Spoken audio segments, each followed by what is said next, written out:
You know that girl's story. She had a good rehabilitation program under your care, and she is back to college, I think. Coma to college. So it all happened one day in a local hospital in Yelahanka. Boy and girl was brought to the hospital. ಏನಂತೆ ಅವರು ನಂದಿ ಬೆಟ್ಟಕ್ಕೆ ಬೈಕಲ್ಲಿ ಹೋಗಿದ್ರು. ಆ ಹುಡುಗಿ ಮುಂಬೈಯಿಂದ ಬಂದಿದ್ದಾಳೆ. ಮುಂಬೈಯಿಂದ ಬಂದಿದ್ದಾಳೆ. ಇಲ್ಲಿ ರಿಲೇಟಿವ್ಸ್ ಮನೇಲಿ ಇದ್ರೆ ಅಲ್ಲಿ ಹುಡುಗ ಹುಡುಗಿ ರಿಲೇಟಿವ್ಸ್ ಹೋಗಿದ್ದಾರೆ. ಹಂಸಲ್ಲಿ ಅವನ ಸ್ಪೀಡ್ ಹೋಗ್ತಿದ್ದ, ಹಂಸಲ್ಲಿ ಪಲ್ಟಿ ಆಗ್ಬಿಟ್ಟಿದೆ. ಹುಡುಗನಿಗೆ ಏನು ಏಟ್ ಆಗಿಲ್ಲ, ಏನೋ ಸ್ವಲ್ಪ ಎಬ್ರೇಷನ್ಸ್ ಆಗಿತ್ತು. Girl is unconscious. Pillion rider scan ಅಲ್ಲಿ ಲಾರ್ಜ್ ಬ್ಲಡ್ ಕ್ಲಾಟ್ ಇದೆ, ಪ್ಯೂಪಿಲ್ಸ್ ಅನ್ಈಕ್ವಲ್ ಇದೆ, which is an indication that is rapidly deteriorate. And she was quite deeply unconscious at that. Yeah, deeply unconscious. People were not around, only that boy was there. So, but as a doctor, I don't have time. Correct. Especially in that situation. Surgery ಅಂತ ಹೇಳೋದು ಕೂಡಲೇ ಅವನು ಸ್ವಲ್ಪ ಹೆದರ್ಕೊಂಡ, panic ಆಗ್ಬಿಟ್ಟ.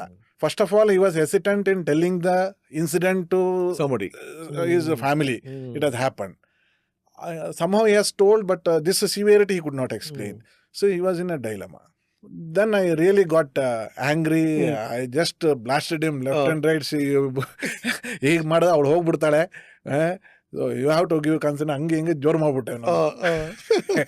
I scolded him. So then he signed. So then I took her for the surgery. Gun point ತರ ಮಾಡ್ಬಿಟ್ರೆ ಆ ತರ ಮಾಡುವ ಪರಿಸ್ಥಿತಿ ಬಂದ್ಬಿಡ್ತು. Correct. Because the people were not understanding. They were thinking they have time.